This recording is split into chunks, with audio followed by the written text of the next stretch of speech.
This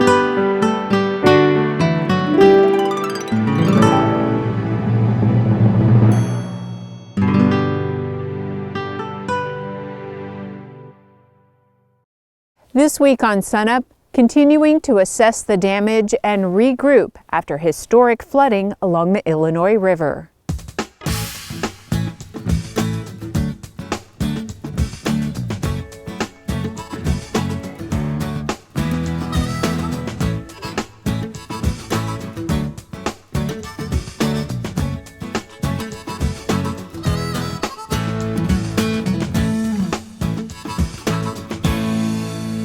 Hello everyone, and welcome to SUNUP. I'm Lyndall Stout. It has been quite a month here along the Illinois River in northeastern Oklahoma. Record flooding brought widespread damage in late December. Now land and business owners, along with farmers and ranchers, are doing their very best to try to regroup. Calming, quiet, and to many people even picturesque. The Illinois River begins in the Arkansas Ozarks and stretches through northeastern Oklahoma. The peacefulness here reveals little of the true devastation along the water's edge. I don't know. I don't think we couldn't do anything. Helpless. Just helpless. Gene Ellis and his wife own Sparrowhawk Campground. They could only watch as floodwaters washed it away. We're sitting there at the house and these big, huge pecan trees are just snapping off and taking out power lines and just wrapping around trees, and you can see, debris coming down, and then a few hours later the water table starts coming up, and then we look down here and it's getting in the office. A late December storm dumped more than 11 inches of rain on the region, and this is the result. Officials sounded the alarm in advance, warning residents and home, land, and business owners. Ed Fite oversees the Oklahoma Scenic Rivers Commission. This was an atypical storm. Typically what we see in floodings of past is that at the state line we'll see higher values when the river floods at the state line with Arkansas, and then as the basin spreads out, going down towards Tahlequah and Lake Tenkiller, we'll see the hydraulic levels be lesser heights than what we would have at the state line. In this particular storm, it was the reverse. You can see almost where the water level was across there. The water was so high and so powerful, which took out about half of our landing right here. There's a big indention here. And then you can see the damage over there where it's just, it eroded the ground. That was all gravel and that was all smooth. And a lot of that you can see kind of where the grass was growing in there. U.S. Geological Survey data shows the river reached over 30 feet. That's above flood stage and the highest on record. And the discharge, more than 100,000 cubic feet per second at its peak. Jason Vogel is a stormwater specialist for the Oklahoma Cooperative Extension Service. Obviously, after a flood, the landscape has completely changed. So what was there before may not necessarily be there now, or it may be different. So as you're assessing the landscape, you have lots of erosion issues, things like that. So you got to watch out for trip hazards, potential potholes, different things like that. Just in general, be safe. But you could have electrical lines or sewer lines, other types of things that are washed out. So we want to make sure we don't trip into a live electrical wire or something like that. So just general safety type of considerations. But is the land still shifting and changing as a result of the water being here? After the water starts to recede, then the soil is going to be really wet. And so especially as you go close to the bank, there could be tension cracks, there could be other things where you'll start to get big chunks of the soil, what they call mass wasting. Those big chunks of soil can be falling in. But if you're down there assessing the damage and close to especially some tall, steep banks, that soil can fall in relatively easy, so that's really something you need to be careful of too. Let's take a look a little closer to the water line. So this is an area where we have erosion undercutting the bank, and especially here in the Illinois River, we have gravel and looser soil here that erodes relatively easily, overlain by topsoil and all the grass, that when it gets wet it holds that moisture and it's really heavy. So if you had this here eroded away and this was overhanging, it might not fall away right away, but if you come and stand on there and you think that you have a straight bank underneath you, that could fall away and you'd fall right in the river. Meanwhile, at the popular War Eagle camp, a round hay bale sits high in a tree. the roof of the leveled bathhouse near its base. And farther upstream, farmer and rancher Tim Hammonds, like a lot of landowners, feels overwhelmed. Don't really know where to start. There's so much damage. His pasture is now nothing but gravel. Out at the far edge, it's about 6 foot deep. There's probably a couple thousand 10-wheeler loads of gravel here out in this field that used to be grazing and hay meadow. A tremendous amount of work, yet friends and neighbors are coping with greater loss. We was very fortunate, you know, all we lost was lots of fences and some property here like this, but you know, many of our neighbors lost their homes, you know, so I hate to be a complainer and no more than what I lost. And we're really just now starting to deploy the resources to evaluate what happened in that storm and the impacts and the damages that were caused by the storm. And so, you know, it's something that we can't just fix overnight. We'll be cleaning up this particular storm for a couple of years. Those with damage are encouraged to contact their city or county office of emergency management so leaders can assess the scope of the disaster and plan for the future. Because this river basin has really developed in recent years. One of the fastest growing economic areas is northwest Arkansas, and it's at the headwaters of this particular stream. And so for every acre of land that we clear and we put down impervious materials, then we have all of that rainwater, when it hits the ground, is not being temporarily stored by the vegetation and slowly recharged back into the environment, either groundwater or slowly releasing it off into a tributary. All that energy is coming down gradient at one time, and the carrying capacity of this particular river is only so much. I'm afraid it's going to do it again. That certainty will likely prompt some people to move on, but that's not the case with those we talk to. We love where we're at, or we wouldn't be here. So You seem like an optimist, and you seem determined to make it work again. Oh yeah, I mean, you know, there's a lot more things driving us than just income. You know, we have like I said, I don't know if I'd be so passionate enough as I am now if I hadn't have been, you know, if I hadn't been here as long as I have been. My kids grew up here, you know, and I see the sparkle in their eyes that they want to do something here too. As landowners proceed with cleanup, important safety questions arise about water quality and inspecting wells. Here again is our Extension Stormwater Specialist, Jason Vogel.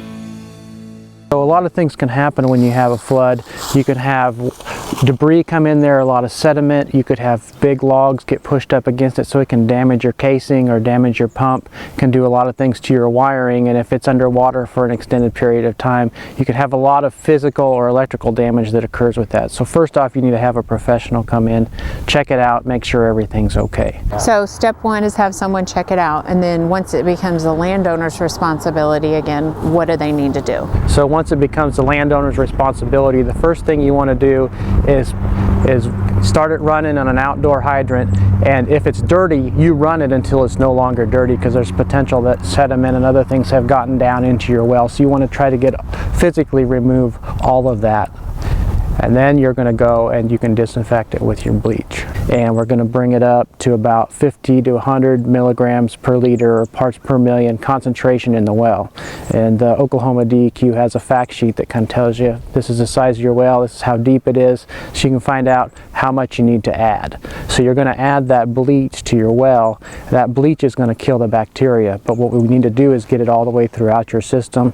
So you'll start off, you're going to take an outdoor hose, and you're going to start that hose, get it running, and then once you can smell that bleach and that hose, turn it off, and then go inside and go to all your other outdoor areas where water comes out, and do the same thing. You're going to let it run till you can smell the bleach coming out, and then after that you let it sit for at least 2 hours, but up to a day. Let it sit in those lines for a day, and then after that you flush it all out, so you're not smelling the bleach anymore. And then after that you should be able able to utilize it, use your water, it should be disinfected. But about a week after that, you need to take a test and go back to, probably to DEQ, the Oklahoma Department of Environmental Quality, and do another test for bacteria at that time about a week after you clean it. And there's actually some ways to get some testing help for the next few weeks. Yeah, so up until February 29th, right now for the folks that have been flooded out here in the Illinois River area, you can take get a bottle from them, a sterile bottle, get a water sample, send it in, and they're going to analyze it for you for free for E. coli bacteria to see if you have any bacteria that could be potentially harmful. So the bleach is really the key. I mean, this looks pretty rough. You got to clean all this out, but the bleach is really the key through the lines. Exactly. So first you have the physical and the electrical part to make sure that everything's intact. If there was a bunch of sediment that got put down the well casing, we're going to do that.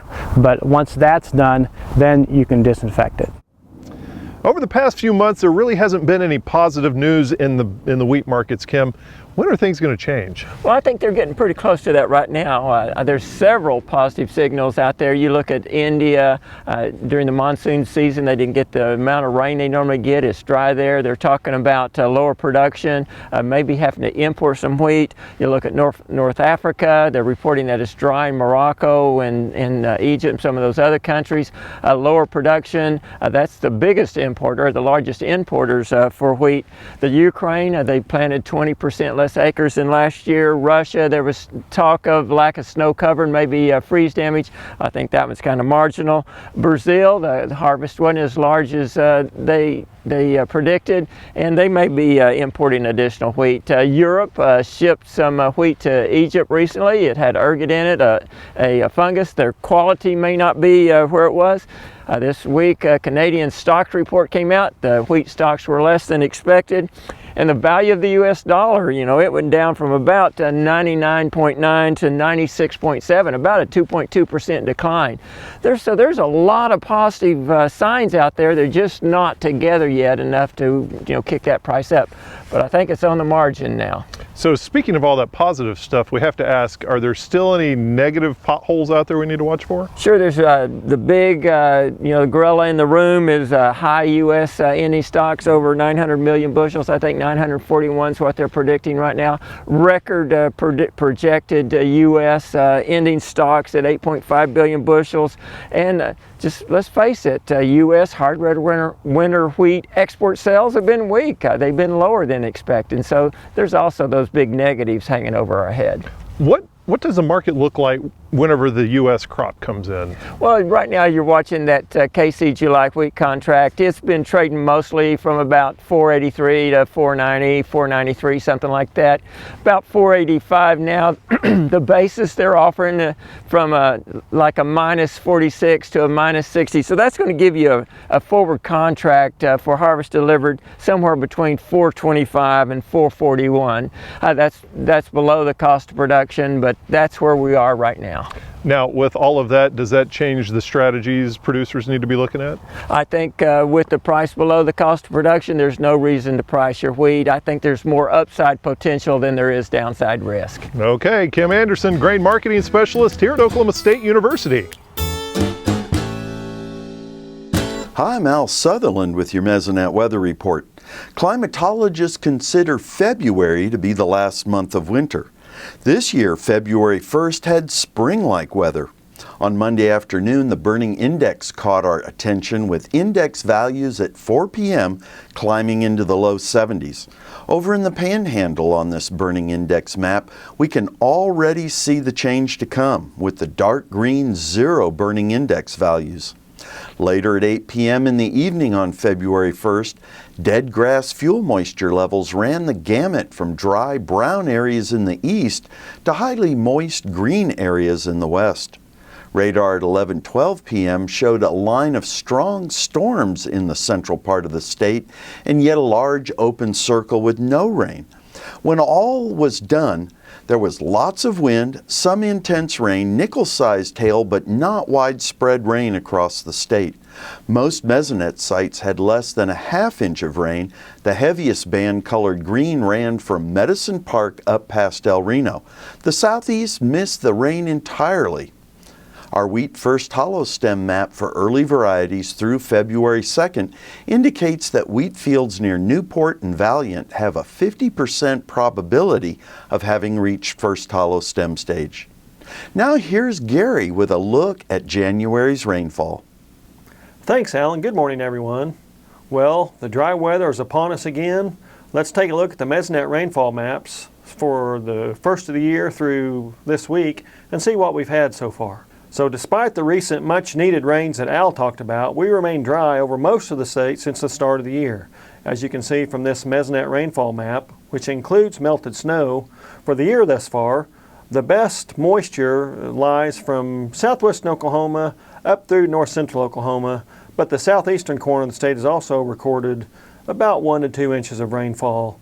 So everyone else remains below the 1 inch mark for the most part. Now if we look at the percent of normal map for that same time period, at least statistically we've seen the 30th driest January 1st through February 2nd, about 3/4 of an inch below normal.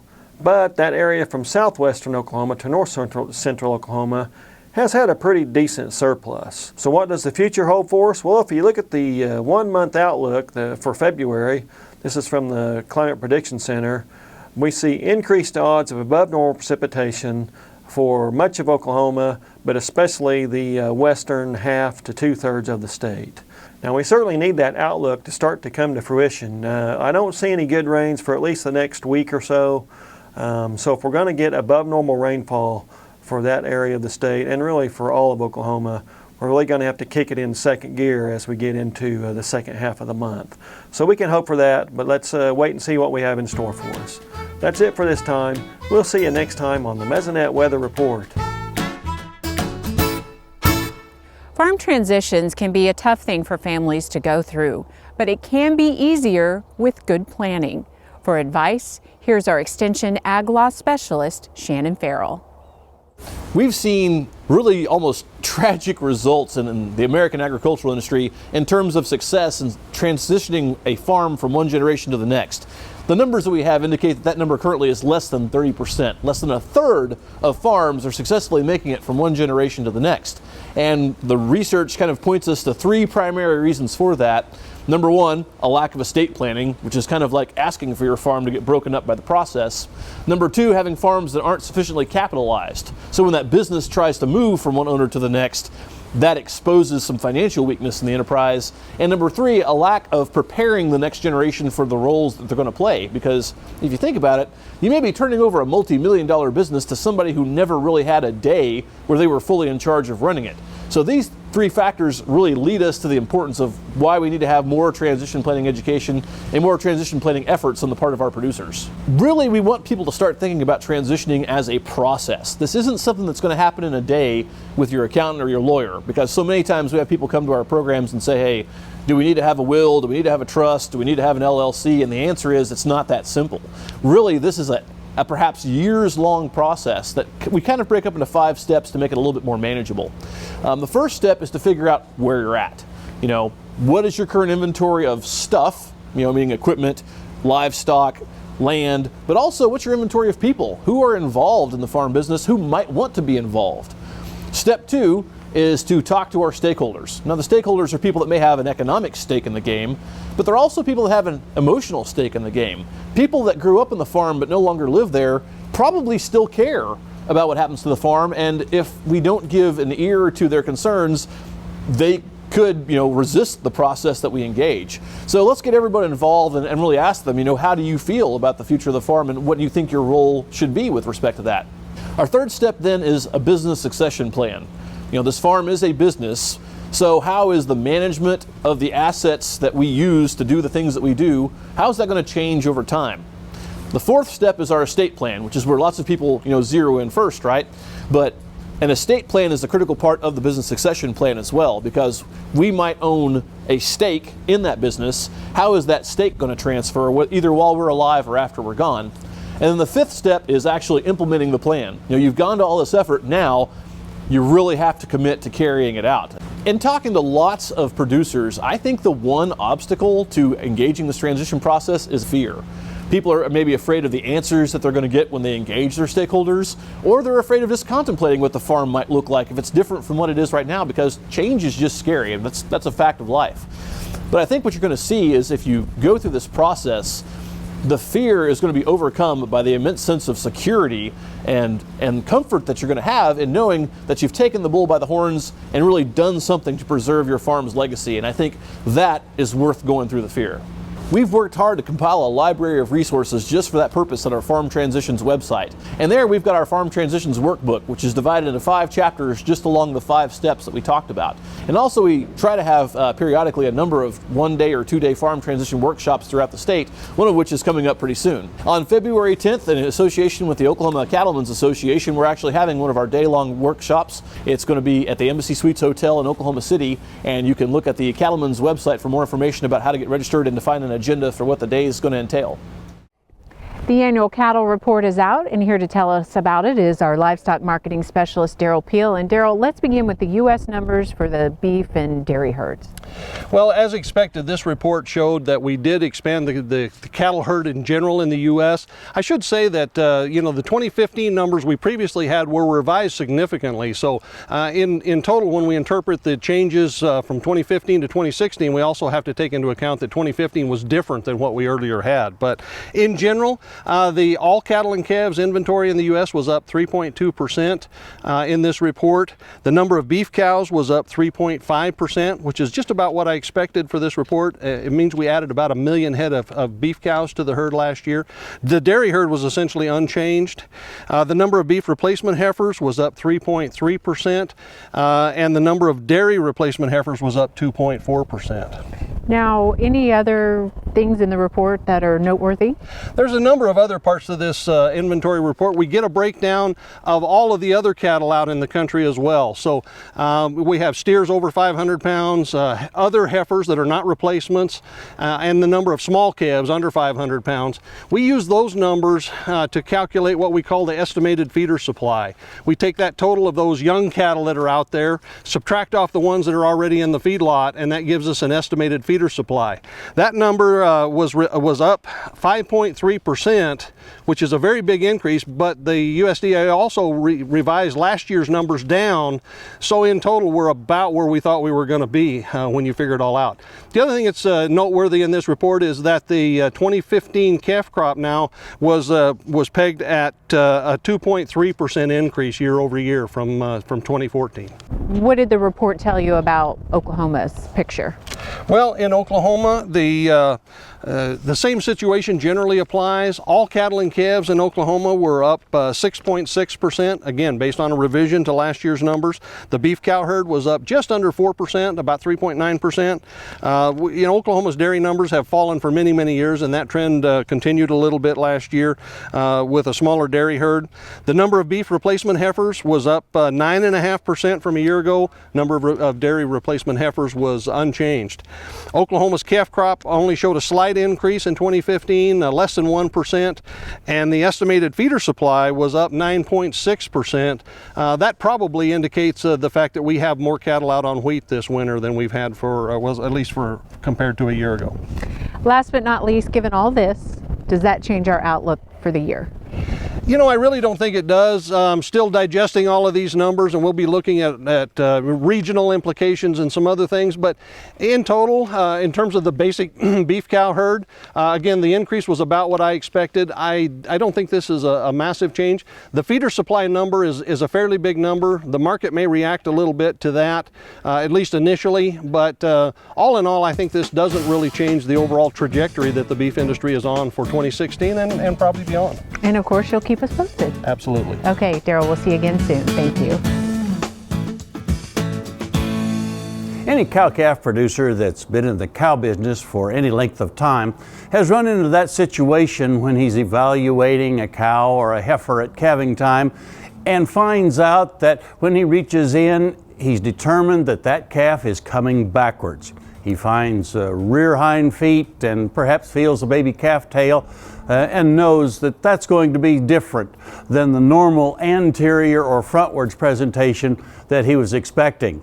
Understanding the anatomy of both the cow and the baby calf is real critical in terms of having a successful outcome of helping a backwards calf. As you can see, as that baby calf's hips are going through the pelvic opening, then the umbilical cord, which is his life support, where he's getting oxygen from his mother and getting rid of carbon dioxide through that same cord, that is getting closer and closer to the edge of the pelvic rim. Now, if you're examining a cow or a heifer and you reach in and find only you can feel the tail, the legs are even caught behind the pelvic rim, we have what we call a breech birth. And quite frankly, folks, that's one where you want to call your veterinarian as soon as possible. By the time that the baby calf is far enough out that we could actually see the baby calf's tail, then we know that umbilical cord is basically being compressed or perhaps even totally pinched off as it's coming over the pelvic rim. Research done years ago in Europe, where they actually clamped the umbilical cord of baby calves to see how long it would take for it to actually cause death in those baby calves. And what they found was that by the time that clamping took place, or that umbilical cord was pinched off over that pelvic rim for 4 minutes, then we started to have situations where we really compromised the health of that baby calf. And after it went much past 4 minutes, then we had almost certain death occurring. Therefore, if you find out that you're working with a cow or a heifer that's going to have a backwards calf, first of all, get some help to that situation with you as soon as possible. Rather than pulling on that calf and then getting stuck and having to call for help, we want the help there first before we actually start to do the pulling. Because once we get that calf's hips through the pelvic rim and we can see the baby calf's tail, we have 4 minutes to get him out on the ground. Once we have that calf completely born and out on the ground, it's imperative that we get him to start to breathe as soon as possible. I think if you'll keep in mind this situation of the importance of timing, of working with this cow or heifer if she's having a backwards calf, it'll help save just a few more calves, and we'll have a few more then to sell during weaning time or after that next fall. And we look forward to visiting with you again next week on SUNUP's Cow-Calf Corner. Thanks so much for joining us this week for SUNUP. Remember, you can find us anytime online at sunup.okstate.edu, and also follow us on YouTube and other social media. From the banks of the Illinois River at Chewy, Oklahoma, I'm Lyndall Stout, and we'll see you next time at SUNUP.